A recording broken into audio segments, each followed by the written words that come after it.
Tell me how social media impacts the environment. Really, apart from the fact that a high percentage of people do it from the toilet, I don't see the relevance. Sorry about the example.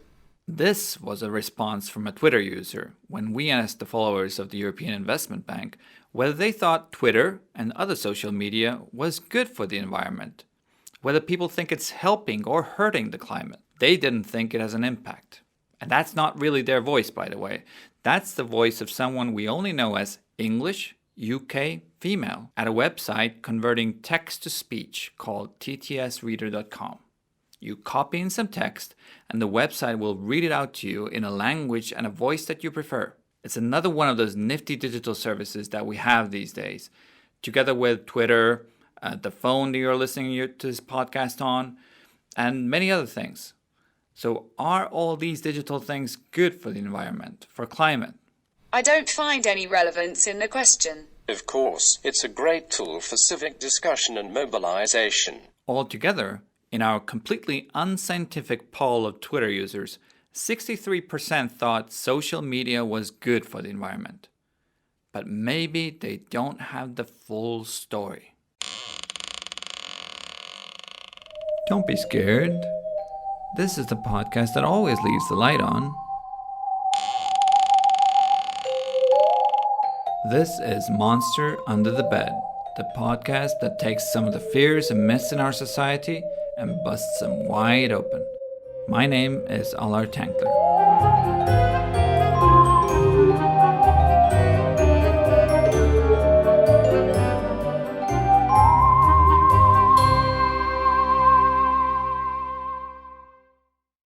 So the monster we're tackling today is not really a monster. It's more like a fairy. It's this idea that digitalization does away with all the real-world consequences of our actions, of our consumption. For example, if you replace a printed newspaper or a book with an electronic one, you have suddenly reduced your CO2 footprint, right? Well, stay with me to find out.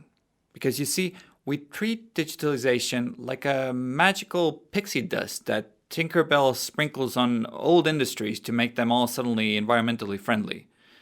So today's episode is called The Digital Pixie Dust Cleanup.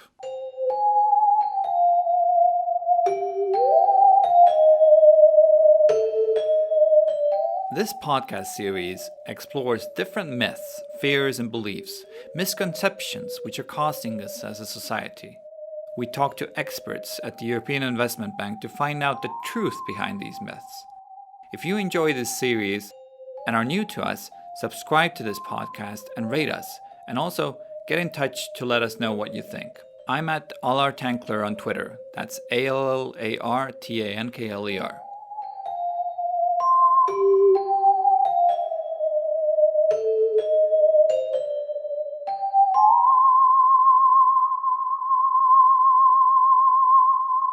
I spoke to Shirley Risk, who works as a credit risk officer at the European Investment Bank. Yeah, you heard me correctly. Her last name is Risk, and she is working in risk management.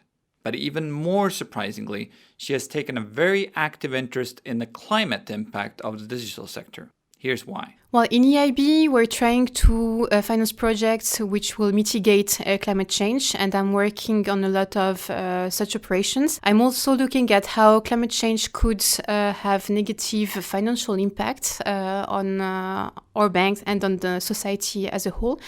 And doing that, I became more and more interested in the subject. I started to read, and being a mother of two, I started to be frightened for the future of my children. And I thought, okay, what can I do as a person also to decrease my carbon footprint, and how can I help the others doing so? And I became aware that actually digital activity, which I really didn't think of as a highly pollutant activity, was actually one of the important drivers of my carbon footprint. And I thought, okay, this is something that I can easily act upon. So how much exactly is the digital sector polluting?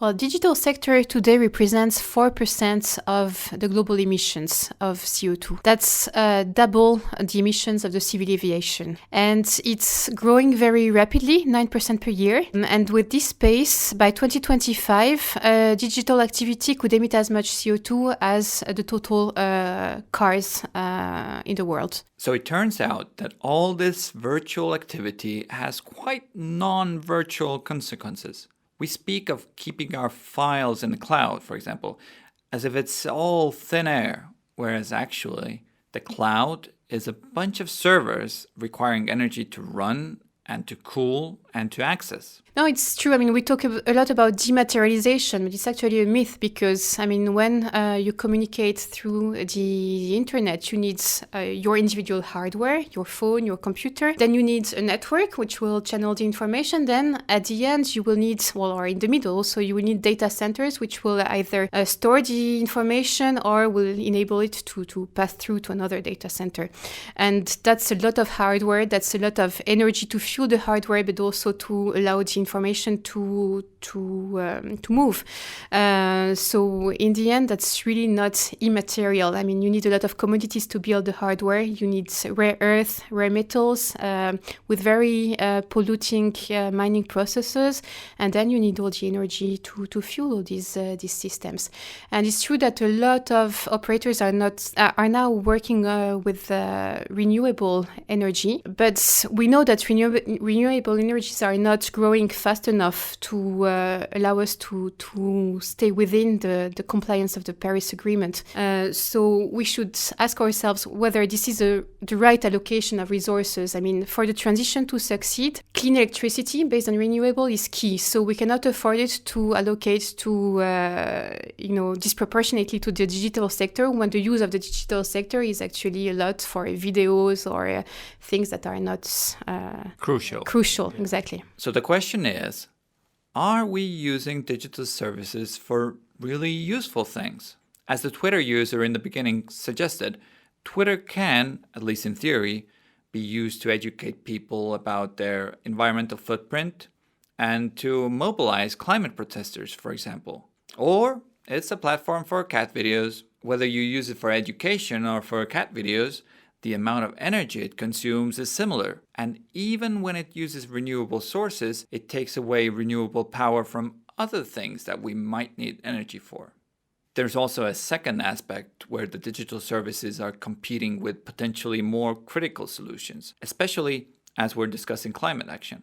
Renewable energy technology needs many of the same metals and other materials required for digital technology. We're talking of metals which are in very limited amount for the moment, for the reserves that we know, and very rare earth. So what we call rare earth, it's really metals that are in tiny, that we find in tiny proportions in the environment. It's like, if you compare with bread, it's like the salt that you put in the bread. So, refining this is really water intensive, energy intensive, and you don't have a lot of quantity for the moment found in nature. And the solutions to enlarge those reserves is really to dig into the ocean. So we're talking of other major polluting processes. So for the moment, these resources are very limited. And once again, we should think of the right allocation of these resources, and maybe it's smarter to put them in solar panels than in a new iPhone that you will change every year. It's better to keep your iPhone for 5 years. A smartphone has 40 of these, in average, 40 of these rare metals inside. So it's really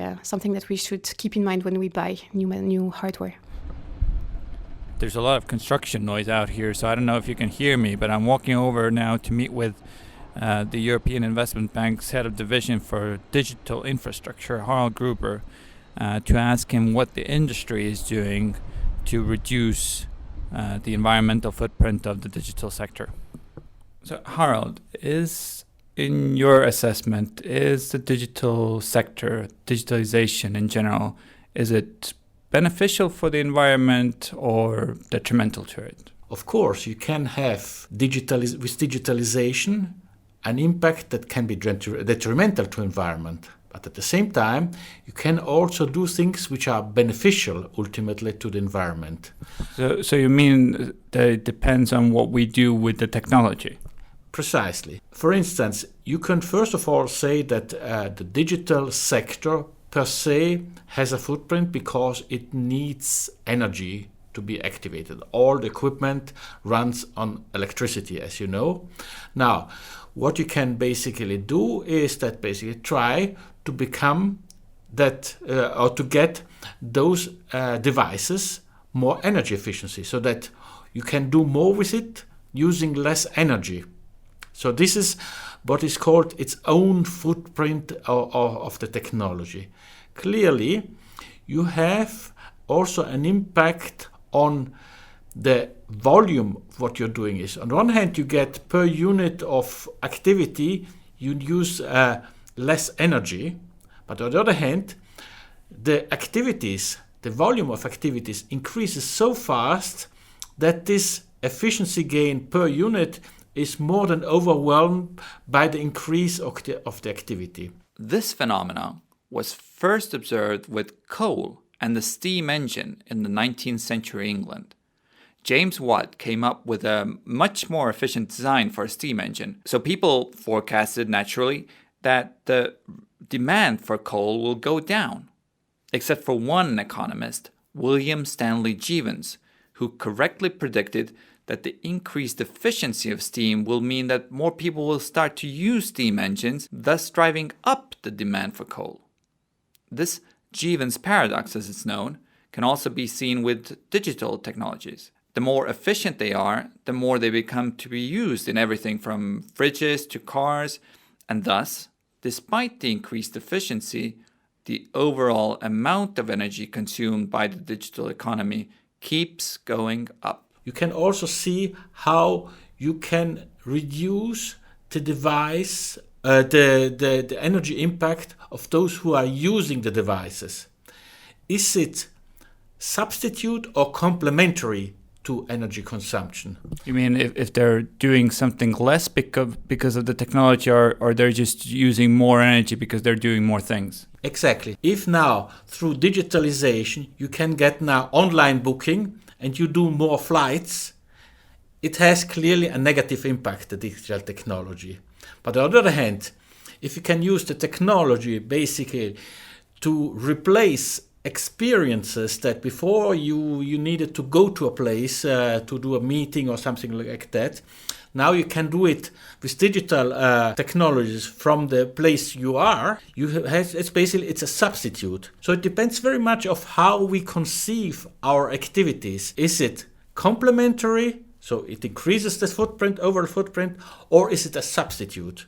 It basically boils down to this. Are we using digital services instead of more polluting analog solutions? Or are we continuing to pollute in analog and also now polluting digitally as well? But apart from what the users, both individuals and industries, are doing with the technology, is the digital industry itself looking at ways to improve its climate footprint? Clearly, the equipment industry is very keen on providing energy efficient equipment because it's for them, it is a sort of a competition, because performance of a device is very tightly linked to be more energy efficient. So you have an incentive to get the device more energy efficient because you can pack more performance onto the system. And that's also one of the things that the fifth generation of mobile technology is supposed to do. In addition to being faster and better, it's supposed to be more energy efficient, right? Precisely. So that basically the 5G, in principle, per unit of output, if you compare the output, is much more. It's a multiple more energy efficient in its activity. Clearly, if 5G then is asked to do things which 4G was not possible, like I don't know, autonomous driving and those kind of things. Clearly, again, you have this volume effect that I mentioned before. So you do more, but it is done in a way that before was not even possible because it consumed too much energy. So it was not possible to do with a certain type of devices. So it's the energy efficiency that was induced by technological progress which allows now us to do things that before were not possible. Autonomous driving is an interesting example because autonomous driving would mean a huge increase in the data volume being transmitted over digital technology, requiring a lot of energy and materials for the equipment. In theory, it could lead to huge traffic efficiencies. It could mean that a lot of us give up on personal car ownership, since hailing an autonomous car on the street would simply be so easy. And with all the spare time we have, instead of watching the road, what are we going to do?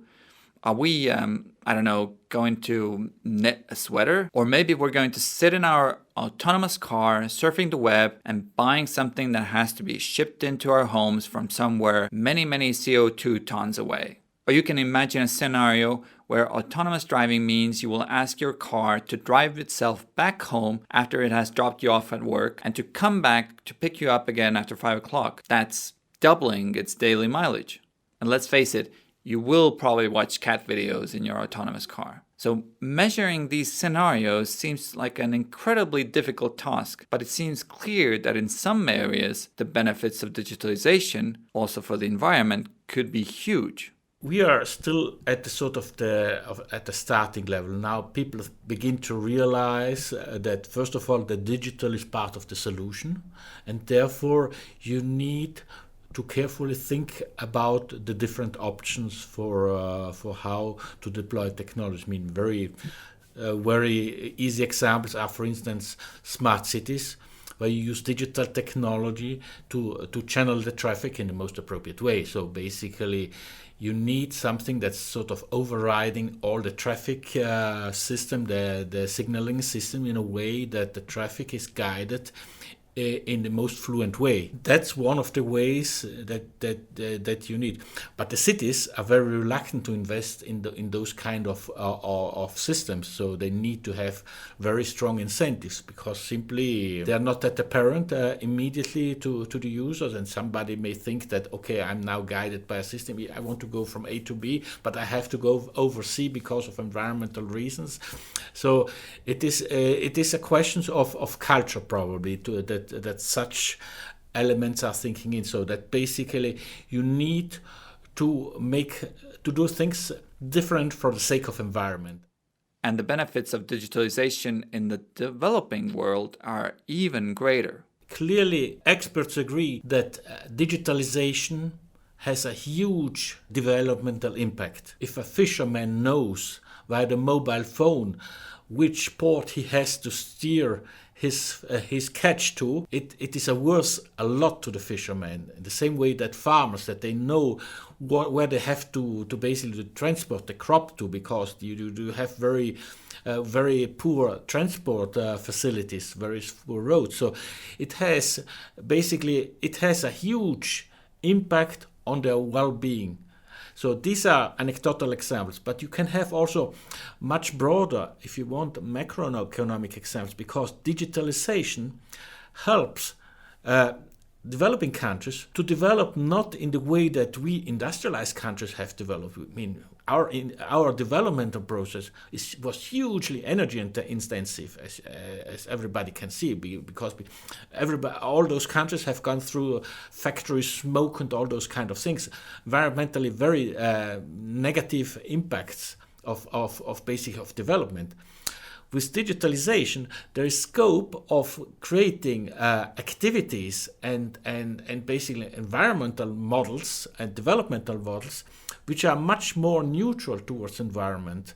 And therefore, clearly, these kind of technologies should be used in those countries, especially if you think also about the demographic effect, because if you use the per capita consumption of CO2 for development, you can see that clearly development does not become sustainable if they would do it in a traditional way. So you need digitalization for the long run to allow those countries to develop, to basically increase the economic well-being without being as negative to the environment as our developmental model was.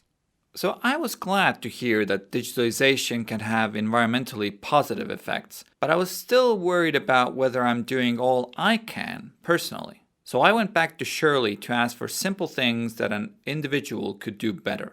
I think it's like for everything else, it's the famous 3 R's, the reuse, reduce, and recycle.